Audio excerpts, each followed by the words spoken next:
بسم اللہ الرحمن الرحیم۔ یو اے ای نے اسرائیل کو تسلیم کر لیا۔ ساری دنیا کے اندر آج کل یہی چرچا ہے کہ اسرائیل کے ساتھ سفارتی، معاشی، سیاسی، سیاحتی ہر اعتبار سے تعلقات قائم کر لیے ہیں۔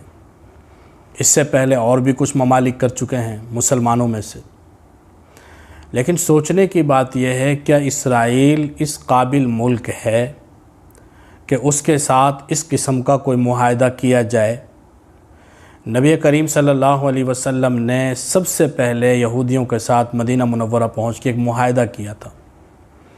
جس میں بنو قینقاع، بنو نذیر، بنو قریظہ، جو ان کے 3 قبائل وہاں پر آباد تھے، تینوں کے ساتھ معاہدہ کیا۔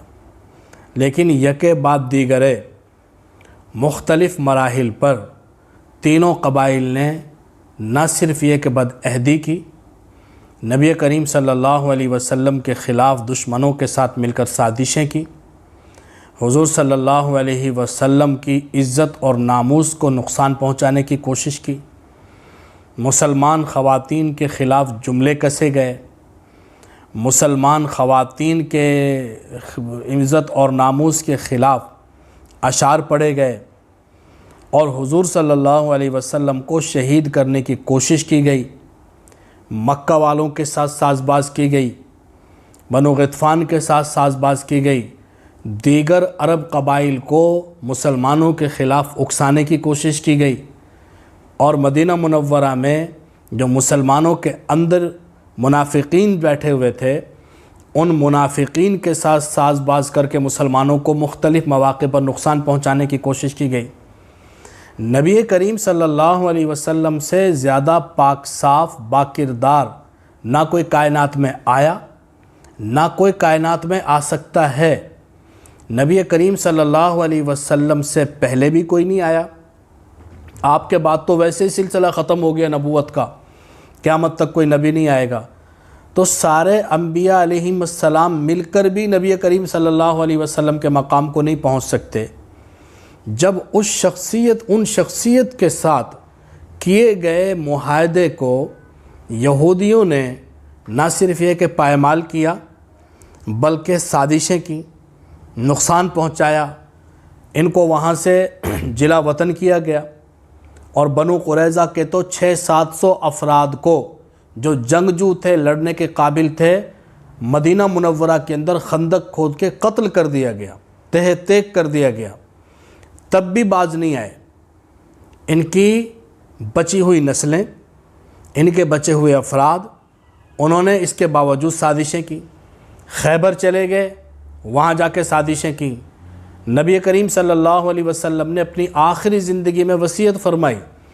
اخرج الیہود والنصارى من جزیرۃ العرب، کہ یہود و نصارہ کو جزیرہ عرب سے نکال دو۔ تو نبی کریم صلی اللہ علیہ وسلم نے جس قوم کو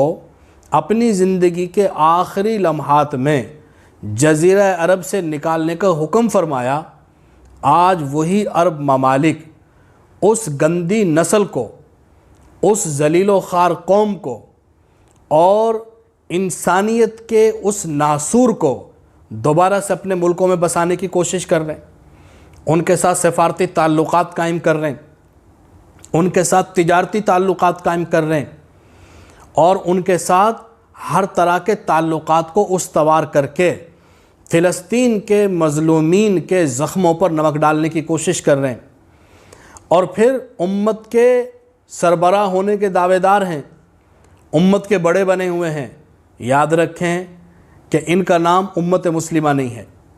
یہ امت مسلمہ کے ٹھیکیدار بھی نہیں ہیں۔ امت مسلمہ افراد کے اس مجموعے کا نام ہے جو نبی کریم صلی اللہ علیہ وسلم کے فکر کے تحت زندگی گزارتے ہیں، ایمان اور اسلام کے تقاضوں کے مطابق دنیا میں زندہ رہنا چاہتے ہیں۔ اگر ایک آدمی اپنے شناختی کارڈ میں نام عبداللہ یا عبد الرحمن لکھوا دیتا ہے تو کیا اس کا مطلب ہے کہ وہ مسلمان ہو گیا ہے اور اس کے سارے کرتوت جائز ہو جائیں گے، اس کی ساری حرکتوں کو معاف کر دیا جائے گا؟ یہ وہ عیاش قسم کے لوگ ہیں جو امت مسلمہ کے لیے ننگ و عار کا ذریعہ ہیں، امت مسلمہ کے ماتھے پر لگا ہوا وہ کلنک ہیں کہ جس کو جتنی جلدی دھو دیا جائے گا اتنا ہی زیادہ بہتر ہے۔ اور پھر حیرانی کی بات نہیں ہے، ہمیں تعجب نہیں کرنا چاہیے کہ انڈے میں سے چوزا نکل آئے تو کوئی تعجب کی بات نہیں ہے، اگر پتھر میں سے چوزا نکلے تو تعجب کی بات ہے، اگر انڈے میں سے چوزا نکل آئے تو کوئی تعجب کی بات نہیں ہے، اگر UAE اسرائیل کو تسلیم کر رہا ہے تو اس میں کوئی تعجب کی بات نہیں ہے، کل کو محمد بن سلمان تسلیم کر لیتا ہے اس میں بھی کوئی تعجب کی بات نہیں ہے، کل کو بحرین اور قطر تسلیم کر لیتے ہیں کوئی تعجب کی بات نہیں ہے۔ تعجب کی بات تو تب ہو کہ امت مسلمہ کا ضمیر اسے گوارا کر لے، مسلمانوں کے دل اسے گوارا کر لیں، یا پاکستان اس کو تسلیم کرنے کی کوشش کرے۔ حاشا وکلا، انشاءاللہ العزیز نہ ایسا سوچا جا سکتا ہے نہ ایسا ممکن ہے، لیکن بہرحال پاکستان کا جو موقف ہے وہ متضاد موقف ہے۔ کشمیر کے مسلمانوں کے ساتھ پاکستان کا رویہ اور نوعیت کا رویہ ہے،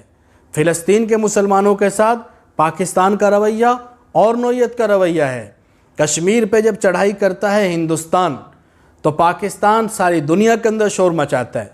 پورے امت مسلمہ کو کھڑا ہونے کی دعوت دیتا ہے، پورے امت مسلمہ کے ضمیر کو جھنجھوڑنے کی کوشش کرتا ہے، اور اقوام متحدہ کی جنرل اسمبلی میں جا کے پاکستان کے وزیر اعظم پوری دنیا کے ضمیر کو جگانے کی کوشش کرتے ہیں اور پوری دنیا کی توجہ اپنی طرف کھینچ لیتے ہیں اور پوری دنیا اس خطاب کو سراہتی ہے۔ لیکن آج جب فلسطین کے مسلمانوں کے اوپر شب خون مارنے کی کوشش کی گئی اور UAE اسرائیل کو تسلیم کر بیٹھا، ہمارا وزارت خارجہ ایک رسمی سا بیان جاری کرتا ہے، اس کے بڑے دور رس مضمرات ہوں گے۔ کیا مطلب ہے اس بات کا؟ دور رس مضمرات تو اچھے بھی ہو سکتے ہیں، دور رس مضمرات تو برے بھی ہو سکتے ہیں، آپ کہنا کیا چاہتے ہیں؟ آپ کا موقف کیا ہے؟ آپ کی سوچ کیا ہے؟ جب محمد بن سلمان اور دیگر عرب ممالک یہ کہتے تھے کہ کشمیر کا مسئلہ پاکستان کا مسئلہ ہے، امت مسلمہ کا مسئلہ نہیں ہے، تو ہمارے دل میں درد ہوتا تھا، تکلیف ہوتی تھی کہ امت مسلمہ کے مظلومین کے مسئلے کو یہ پاکستان کا ذاتی مسئلہ سمجھتے ہیں۔ لیکن آج جب پاکستان نے مسئلہ فلسطین کے اوپر خاموشی اختیار کی ہے، مجرمانہ غفلت کا مظاہرہ کیا ہے اور پر اسرار خاموشی اختیار کی ہے، تو یقیناً ان کے موقف کی تائید ہوتی ہے۔ ہندوستان یہ الزام لگاتا رہا کہ مسئلہ کشمیر انسانیت کا مسئلہ نہیں ہے، مظلومین کا مسئلہ نہیں ہے، پاکستان کا ذاتی مسئلہ ہے، ورنہ پاکستان برما کے مسلمانوں کے لیے کیوں نہیں روتا؟ پاکستان فلسطین کے مسلمانوں کے لیے کیوں نہیں روتا؟ پاکستان کا موقف برما کے مسلمانوں کے لیے، فلسطین کے مسلمانوں کے لیے، باقی اسلامی دنیا کے مقابلے میں ہمیشہ آئیڈیل رہا ہے، لیکن ہمارا تقابل باقی اسلامی دنیا سے نہیں ہے، ہمارا تقابل باقی مسلمان ممالک سے نہیں ہے۔ پاکستان اس خطہ ارض پر ایک الگ سوچ کے ساتھ وجود میں آیا، یہ لا الہ الا اللہ کے نام پر بنا ہے، یہ کلمہ طیبہ کے نام پر وجود میں آیا ہے۔ ہم اپنا تقابل سعودی عرب سے نہیں کر سکتے، ہم اپنا تقابل UAE سے نہیں کر سکتے، بحرین اور قطر اور دیگر عرب ممالک سے نہیں کر سکتے، ہمارا تقابل تو حتیٰ کہ ترکی سے بھی نہیں بنتا، جن کے پشت پر ایک عظیم خلافت عثمانیہ ہے، جن کی ایک عظیم تاریخ ہے۔ کیوں کہ وہ ایک عظیم تاریخ تھی، انہوں نے 600 سال تک یقیناً حکمرانی کی، لیکن پاکستان کا وجود لا الہ الا اللہ کی بنیاد پر ہے۔ اس کے خمیر میں، اس کے ضمیر میں، اس کی مٹی میں یہ بات شامل ہے، کلمہ طیبہ اس کی بنیادوں میں ہے، اور لاکھوں جانیں گنوا کے شہادتیں دے کر یہ ملک حاصل کیا، اور ماضی قریب میں پچھلے 15-20 سالوں سے مسلسل پاکستان قربانی دے رہا ہے۔ 70,000 مسلمان پاکستانی اپنی جانوں کا نذرانہ پیش کر چکے ہیں۔ تو آج پاکستان جو ہے کھل کر سامنے آئے، جو اس وقت کھڑا ہوگا، لیڈ کرے گا، تاریخ اسے یاد رکھے گی۔ تاریخ کبھی کسی کو بھولتی نہیں ہے، تاریخ UAE کو بھی یاد رکھے گی، سعودی عرب کو بھی یاد رکھے گی، پاکستان کو بھی یاد رکھے گی۔ اب وہ ہمارے اپنے ہاتھ میں ہے کہ ہم اپنے تاریخ کے اندر اپنا نام ہم کن الفاظ میں رقم کروانا چاہتے ہیں۔ باقی عرب ممالک کی رہی بات، ان سے ہمیں کوئی شکوہ نہیں ہے، ہمیں ان سے کوئی شکایت نہیں ہے۔ کیوں؟ وہ عیاشیوں میں پڑے ہوئے لوگ ہیں۔ امت مسلمہ کو انہوں نے پس پش ڈال دیا ہے، اور ان کے اوپر تو وہ ہلاکت طاری ہونے والی ہے جس کے بارے میں نبی کریم صلی اللہ علیہ وسلم نے صدیوں پہلے فرما دیا تھا، ویل للعرب، عرب کے لیے ہلاکت ہے۔ تو کیا اس سے بڑی کوئی ہلاکت ہو سکتی ہے کہ کچھ تو تسلیم کر چکے، کچھ کر رہے ہیں، کچھ کے بارے میں پیش گوئی ہے، لیکن پاکستان الگ ملک ہے، پاکستان ایٹمی طاقت ہے، پاکستان کے پاس ایک مضبوط فوج ہے، پاکستان کی عوام پوری دنیا میں وہ عوام ہے، وہ اس مسلمان یہاں کے رہنے والے ہیں کہ جو پوری دنیا کے اندر سب سے زیادہ مضبوط ایمان کے مالک مسلمان ہیں، اور یہ اسلام کا قلعہ ہے۔ تو ہمارے وزیر اعظم صاحب کو آگے بڑھنا چاہیے، اور جس طرح مسئلہ کشمیر پر قوم سے خطاب کیا تھا، خطاب کرنا چاہیے۔ $9 بلین کو نہ دیکھیں کہ ہمارے پاس سالانہ $9 ارب آتے ہیں